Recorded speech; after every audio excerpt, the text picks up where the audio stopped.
광야를 건너가신 우리 교우님들에게 주님의 은총과 능력이 더해 주시기를 주님의 이름으로 축원드립니다. 그래서 사순절 중심으로 이렇게 저희가 들어온 것 같습니다.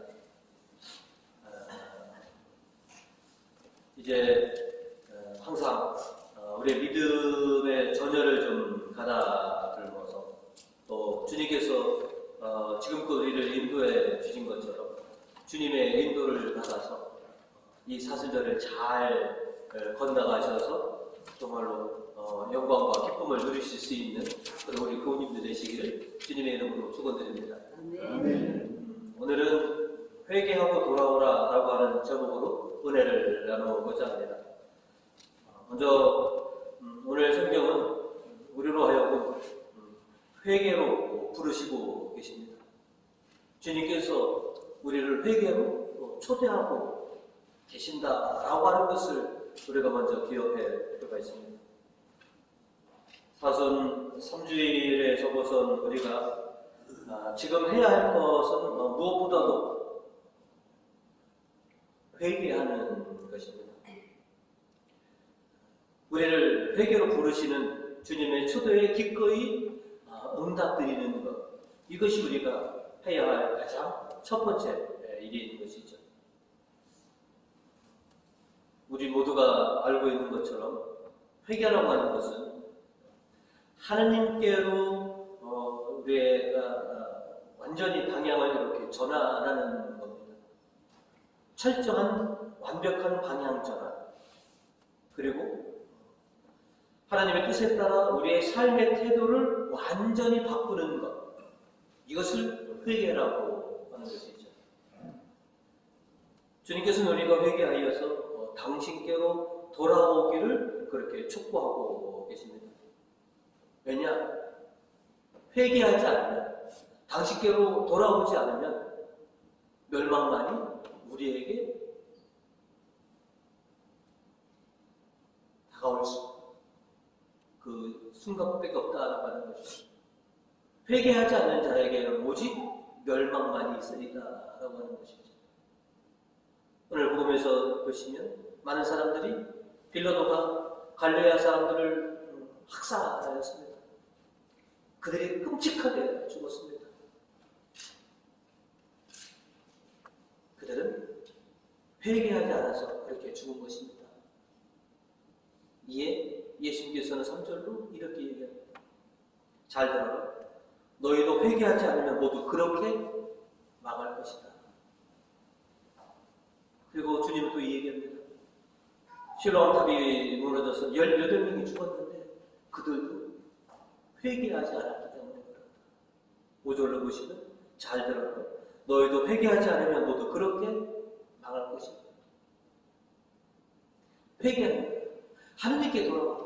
그렇지 않으면 너에게 죽음만이 있을 따릅니다.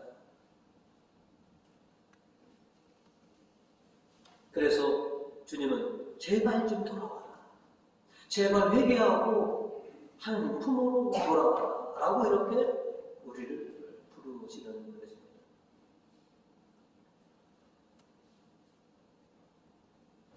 이사야서 7절을 보시면 불의한 자는 그 가던 길을 돌이켜라. 허영에 들뜬 자는 생각을 고쳐라. 야훼께 돌아오라. 자비롭게 맞아 주시리라. 우리의 하나님께 돌아오라. 너그럽게 용서해 주시리라. 제발 좀 돌아오라. 제발 회개하여서 생명을 좀 얻어라. 우리의 삶의 방향을 하나님께로 이렇게 확 꺾어라. 하나님을 향하라. 너희의 삶의 태도를 완벽하게 변화하지 않으면 너에게는 죽음이 드리워질 것이다 라고 강력하게 이렇게 촉구하시는 겁니다. 제발 좀 돌아와라. 이사야서 오늘 1절에 보시면 너희 목마른 자들아 좀 오너라. 여기 물이 너희 먹을 것 없는 자들아 오너라. 회개하고 당신께 돌아오기를 그렇게 촉구하고 계십니다. 이 세상에 매몰되어서 살아가는 수많은 당신의 피조물들에게 이제 당신을 향하여 좀 방향을 좀 전하라고 하는 것이죠. 이 세상이 전부가 아니다. 이 세상을 지으시고 이 세상을 주관하시는 바로 하느님께 향하라고 그렇게 촉구하고 계십니다. 그렇지 않으면 너에게 큰 화가 당할 것이다.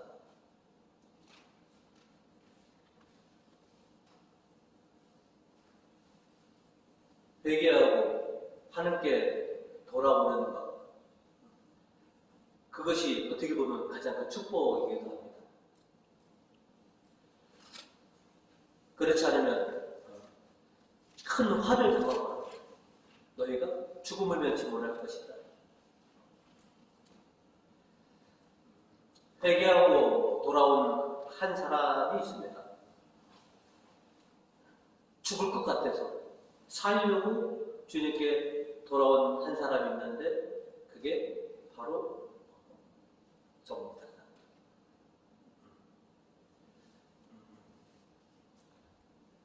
한참 세상 재미로 살아왔던 순간이 있습니다.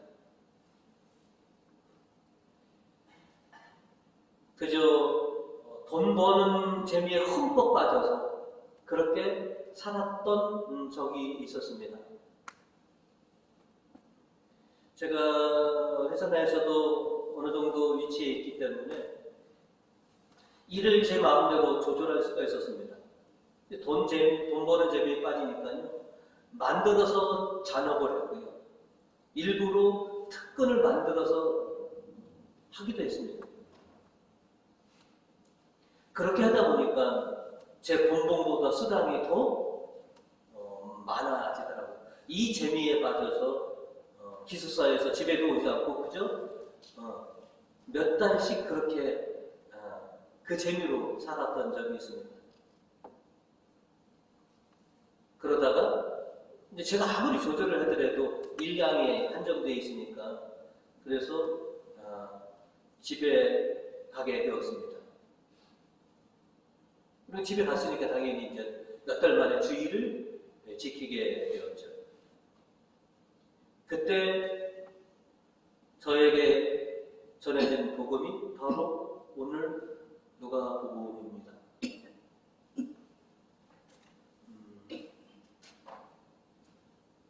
지금도 그때 일이 기억이 납니다. 그때가 바로 1995년이었습니다. 그리고 열매를 내가 따볼까 하고 3년 동안 너한테 기다렸는데 열매가 없으니 잘라버려라 라고 하는 것이 저를 향한 메시지로 들어왔습니다. 왜냐하면 1995년은 제가 학부를 졸업하고 3년 되는 해였습니다. 그때 충격은 이루 말할 수가 없습니다. 숨이 확 막혀온 것 같고, 내가 너를 3년 동안 너를 지켜봤는데 네가 회개하지 않으면, 네가 돌이키지 않으면 너 죽어라고 저를 그렇게 엄습했습니다. 그래서 갑자기 눈물이 터지기 시작했는데 제가 이거 조절할 수가 없었습니다. 나이 30 넘은 놈이 미사 보다가 갑자기 주체할 수 없는 눈물을 흘리니 창피해서 이거를 숨기려고 애를 썼지만 이게 가려지지가 않았습니다.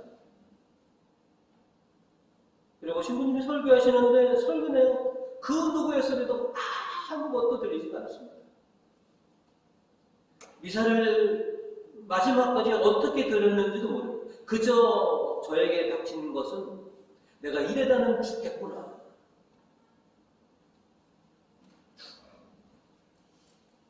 내가 너한테 3년이라는 시간을 줬는데 너는 아무런 결실을 맺으려고 하지 않고 오히려 점점점 더 나에게서 멀어지는구나. 이렇게 들렸습니다.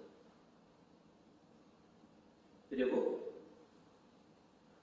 그때 1년 전에 죽은 선배가 생각났습니다.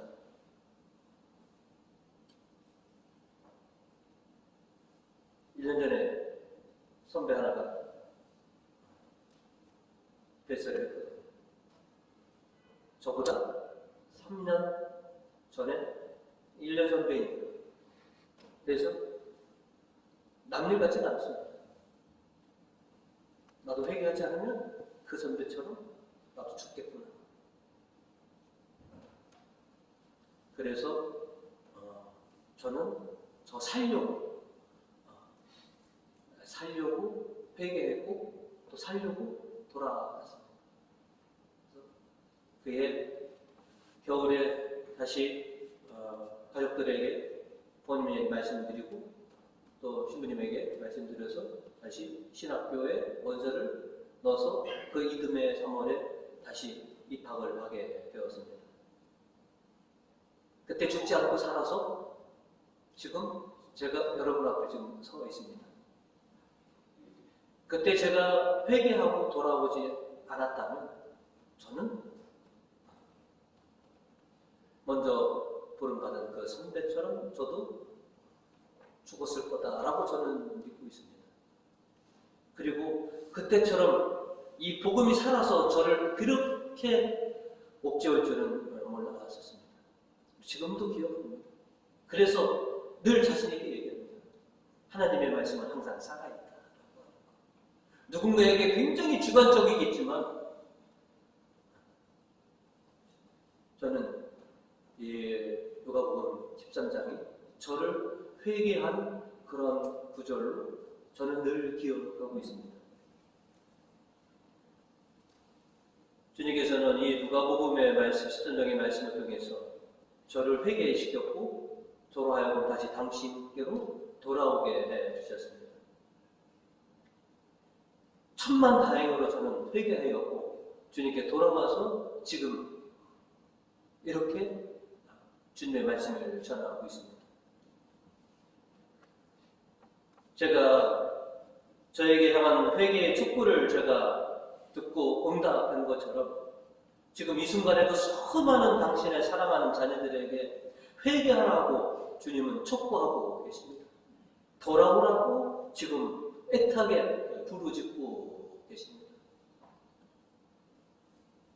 주님께서 회개하라고 하는 이 소리가 들린다면, 당신께로 돌아오라라고 하는 이 소리가 들린다면 회개하고 돌아오셔야만 합니다.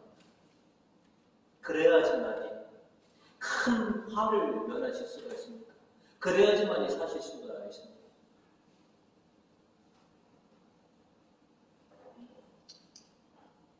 다른 사람 회개하라고 부르시겠지? 나 말고 다른 사람 회개하라고 부르시나 보다가 아니라 나를 부르시는구나. 내게 회개하라고 저렇게 촉구하시는구나 라고 느껴질 때 여러분 여지없이 회개하시고 주님께로 돌아오시기 바라겠습니다. 아멘. 그래서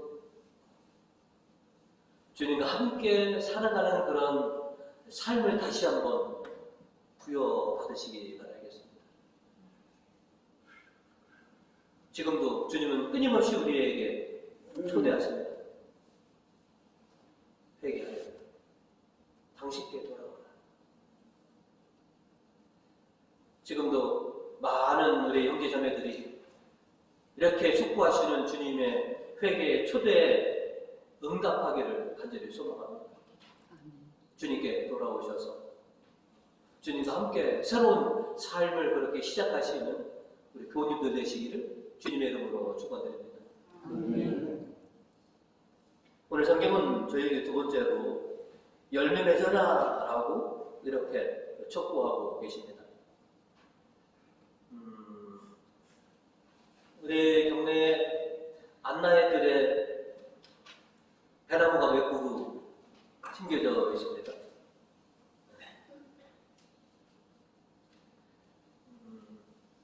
오래전에 우리 교우님들이 심으신 거로 알고 있습니다. 작년에는 특별히 그 과수하시는 배농사 지시는 분이 제가 알아서 좀 도움을 청해서 전지도 새로 하고 해서 이렇게 잘 자리를 좀 이렇게 잡았는데, 작년에 제가 그분이 이제는 약도 대나무 약도 그 과수용으로 주시고 배공도 이만큼 주셔서 작년에 배를 감싼 게 딱 19개 제가 샀습니다. 그러면서 여름 지나고 가을까지 마지막 한 10월 말까지 17개는 다 떨어지고 2개가 남았었습니다. 저거는 이 2개는 추수감사절에 좀 올릴 수 있겠다라고 기대를 해서 이렇게 만져보니까 제법 컸습니다. 그래서 싹 따봤더니 열화가 먹어서 결국 그 2개도 수확하지 못했습니다. 그래서 작년에 그래서 하나도 못 건졌습니다. 또 올해는 이제 또 새로운 좀 기대를 하고 있습니다. 작년에는 저도 시골 출신으로 대회 가서 이런 건 안 해봤기 때문에 올해는 좀 더 좀 공을 들여서 약도 여기 보니까 비만 오면 약을 쳐야 됩니다. 과수는. 근데 작년에는 몇 번 빠뜨린 적이 있었거든요. 저 밑에 있으니까 저도 제 시야에서 벗어나니까 올해는 좀 더 공을 들이면 배를 좀 우리가 딸 수 있지 않을까. 그리고 또 그렇게 공을 몇 년 더 들일 건데 그래도 열매를 딸 수 없다면 그때는 다른 뭔가를 해야 되지 않을까. 일단은 우리 교님들이 크기는 잘 키워놓으셨습니다. 건강하게. 그래서 정성과 수고를 더 드린다면 배를 딸 수 있지 않을까 하는 그런 생각을 갖게 됩니다. 하나님께서는 우리를 이 땅에 이렇게 내신 것은 우리를 통해서 당신이 바라시는 열매를 수확하기 위해서 우리를 이렇게 내신지 모르겠습니다. 그래서 우리는 우리 인생 가운데 주님께서 그렇게 소망하시는 열매들을 우리가 맺어야만 합니다. 우리가 우선적으로 맺어야 할 열매는 우리가 너무나 잘 알고 있는 성령의 열매들을 우리가 맺어야 되겠죠. 갈라디아서 5장 22절에서 23절에 성령께서 맺어주신 열매는 사랑, 기쁨, 평화, 인내, 친절, 선행, 진실, 온유, 그리고 절제입니다. 라고 했습니다.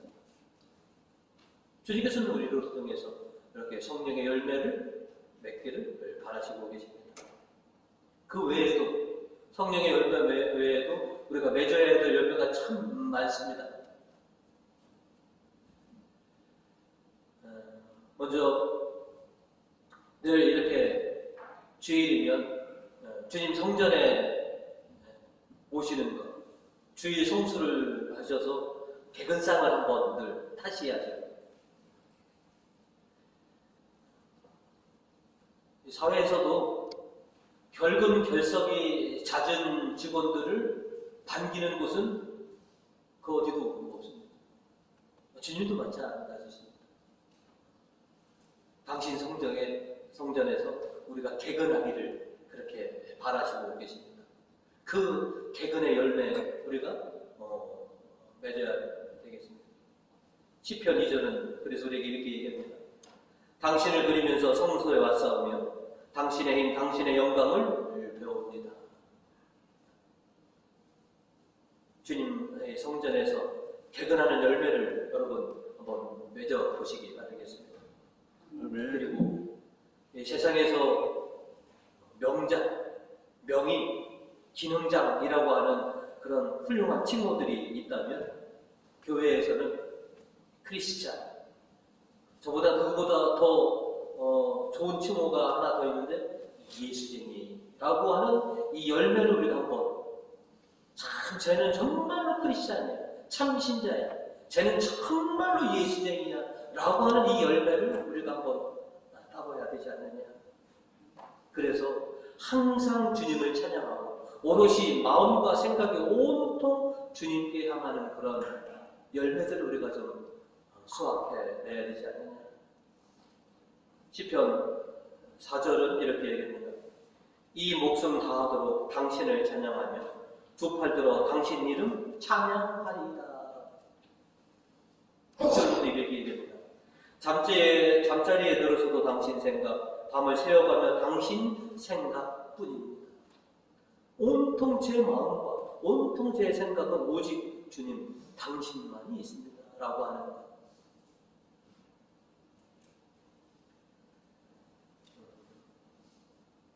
그래도 작년에도 저 배나무에 걸음들을 잘 줬습니다. 올해도 다시 좀 줘야 되지 않을까. 그래서 우리가 좀 그 자양권을 좀 빨아들여서 저 5 그루가 좀 배를 좀 참신하게 좀 연결도록 우리 신앙도 마찬가지입니다. 우리가 어디에서 영양분을 공부받을까? 주님께 깊이 뿌리내려서 주님께서 주시는 그 자양분을 우리가 흠뻑 공부받아야지만이 그렇게 우리가 열매를 맺을 수 있습니다. 이사야서 3절은 이렇게 얘기합니다. 귀를 기울이고 나에게 오라. 나의 말을 들어라. 너희에게 생기가 솟으리라. 내가 너희와 영원한 계약을 맺으리라. 다윗에게 약속한 호의를 지키리라. 당신을 통해서 충분한 자양분을 받아서 그렇게 열매 맺어라라고 하는 것이죠. 전에 한번 말씀드렸죠. 제가 아침이면 먹는 게 약이 4가지가 있습니다. 저희의 건강을 위해서 혈압약, 오메가3, 조각 비타민, 그 다음에 하나가 뭐더라? 간장약. 그러니까 나름 제 건강을 위해서 저는 저에게 요 4가지 약을 저에게 공급해 줍니다. 여러분은 신앙의 열매를 맺기 위해서 여러분 각자에게 어떤 것들을 지금 먹여주시고 계십니까? 어떤 영양분들을 나에게 계속 공급해주고 계시느냐는 것이죠. 많은 교우님들이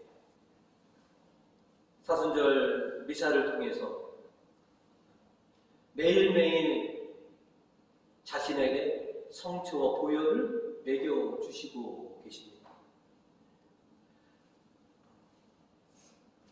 하나님의 말씀을 먹여주셔서 열매 맺도록 해주시는 분이 굉장히 많습니다. 설교를 잘 들어서 열매 맺을 수 있도록 그렇게 노력하시는 분이 참 교회에 많습니다. 그리고 오늘도 집에 나서시면서 찬양 차에서 들으시면서 오셨죠. 내가 신앙의 열매를 맺기 위해서 그 찬양을 듣고 그 찬양을 따라하면서 영적인 열매들을 우리가 하나씩 맺어가고 있습니다. 그리고 기도로 열매를 맺어가고 있고 주님의 몸된 교회에 헌신하고 이웃을 위해서 사회 봉사하는 가운데 그렇게 열매를 맺고 계신 분이 계십니다. 내가 열매 맺기 위해서 많은 것들을 나에게 먹여줘야만 합니다. 그렇게 우리 교우님들 열매 맺기 위해서 그렇게 수고하고 계시다는 것을 알고 있습니다. 이 일을 끊이지 마시고 정말로 주님께서 바라시는 그 열매들을 우리 삶 속에서 하나씩 연구해 갈 수 있도록 그렇게 우리 각자에게 잘 먹여서 열매 맺으시는 우리 교우님들 되시기를 주님의 이름으로 축원드립니다. 아멘. 세 번째로 정성을 다해 돌봐라 라고 오늘 성경은 우리에게 말씀하고 있습니다. 주님께서 주시는 그런 자양분을 받아서 우리가 우리 각자의 삶 속에서 우리의 열매를 맺어야 하는 숙제가 있지만 우리에게는 또 하나의 열매를 맺어야 할 숙제가 있습니다. 네 스스로가 맺는 열매도 있지만 네가 맺어야 할 또 하나의 열매가 있다라는 것. 그것은 바로 내 형제 자매를 통해서, 내 자녀들을 통해서, 내 지인들을 통해서 맺어야 할 열매가 바로 너의 열매이기도 하다라고 하는 것이죠. 우리 콩 한 쪽도 나눠 먹어야 된다고 그러죠. 나만 열매 맺으면 되겠습니까? 옛날에 그렇습니다. 친구들 주간에 있으면 친구 어머님이 너만 그렇게 좋은 거 하지 말고 네 친구인 내 아들도 너 따라서 좀 잘 되게 좀 해줘. 너 따라서 공부 좀 성적 잘 받게 해줘. 너 혼자만 그렇게 잘 되지 말고 네 친구도 좀 그렇게 잘 되게 좀 네가 옆에서 같이 좀 해줄 수 없니? 우리가 맺어야 할 또 하나의 열매는 바로 우리 주변에서 맺어야 할 그런 열매입니다. 오늘 포도원 기계가 주인에게 이렇게 얘기합니다. 8절에 보시면 주인님 이 나무를 금년 한 해만 더 그냥 두십시오. 그동안에 제가 그 둘레를 파고 거름을 주겠습니다. 제가 1년 기회를 한 번만 더 주신다면 이 무화과가 열매 맺도록 제가 열과성을 다 해서 관리하고 돌봐서 그렇게 주인님이 바라시는 열매를 맺을 수 있도록 그렇게 하겠습니다. 이미 이 포도원 지기는 충직한 종입니다. 자신이 맺어야 열매를 다 맺은 사람입니다. 그러나 주인이 바라는 그 무화과 나무에서 열매 맺을 수 있도록 본인이 제가 열과성을 다해서 돕겠습니다. 제가 열과성을 할 테니 1년만 주십시오. 그리고 그때 가서도 열매를 맺지 못한다면 주인 뜻대로 되십시오.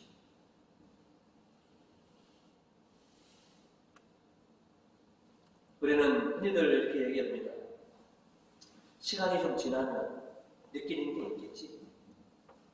철이 들면 언젠간 돌아오겠지.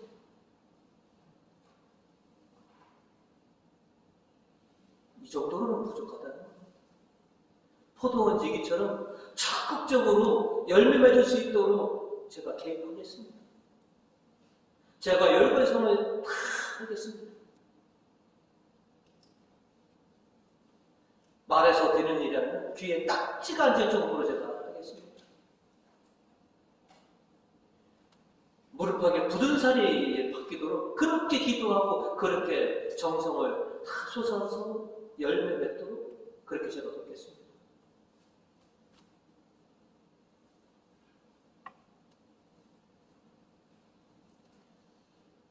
우리도 그렇게 안 해본 건 아닙니다. 늘 권하고 늘 촉구하고 있지만 이렇게 적극적으로는 우리 많이 못했습니다. 알아서 좀 해주겠지. 때가 되면 돌아오겠지. 어떻게 보면 자유를 좀 맡겨드리고 그것이 어떻게 보면 또 다른 측면을 보면 내가 너무 무관심했나? 내가 너무 방관했나? 라고 생각들 일들도 있습니다.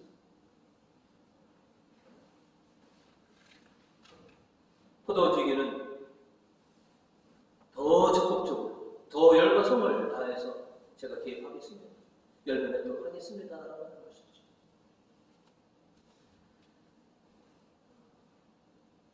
아버지 어깨 넘어서 농사를 배운 저희지만 수많은 농부들이 하는 옛날부터 해오던 말은 저는 100번 1000번 맞다고 생각합니다. 세상의 모든 작물은 농부의 발걸음 소리를 듣고 자란다라고 하는 말은 진리인 것 같습니다.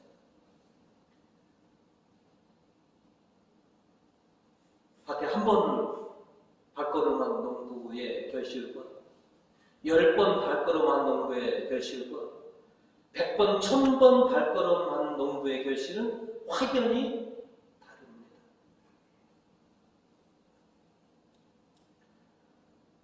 작년에 저 아나이트 유튜브에 제 시야에서 벗어나 보니까 제가 만난 그 배낭부터 몇 번 발걸음했던 것 같습니다. 몇 번 안 하니까 수학을 제가 못 보는 것이지. 100번이고 1000번이고 찾아가서 발걸음을 했다 보면 그렇게 결실을 얻을 수 있을 거라고 믿습니다. 그래서 올해 작년보다 좀 더 공을 좀 들이려고 합니다. 정성을 좀 더 들이려고 합니다. 그래서 올 추수감사 때는 저기서 다른 거로 좀 주님께 올려드리고자 합니다. 여러분들도 잘 아시고 계시는 말이 있습니다. 지성이면 그렇죠. 100번, 1000번 하다 보면 그렇게 정성을 들이면 안 될 일도 될 수 있다라고 하는 것이죠. 저도 공을 들이고 열과 성을 다해야 될 게 많습니다. 제 동기관들을 통해서의 열매도 저도 봐야 되고요. 그죠? 또 오래도록 잠자고 계신 우리 교우님들 통해서 또 열매가 맺어져 가는 것을 좀 또 봐야 되지 않겠습니까? 우리 교우님들 지금 참으로 훌륭하게 각자 열매를 맺어가고 있는데 아직 열매가 연결되지 않는 주변에 분들이 참 많이 있습니다. 그분들이 빨리 주님의 이 회개의 초대를 응하셔서 주님께로 돌아오셔서 정말로 믿음의 결실들을 맺어가는 그런 살아가는 주님의 자녀들이 되었으면 합니다. 작년보다 올해 좀 더 열과 성을 다해야 할 거라고 저는 알고 있습니다. 공을 좀 더 들여야지만이 결실을 볼 수 있을 거라고 저는 믿습니다. 저와 여러분, 주님의 도우심으로 또 주님에게 힘을 받아서 열과 성을 우리가 더 내어서 풍성한 결실을 볼 수 있도록 열심히 혹은 분투하는 그런 우리 교우님과 제가 되기를 주님의 이름으로 축원드립니다. 아멘.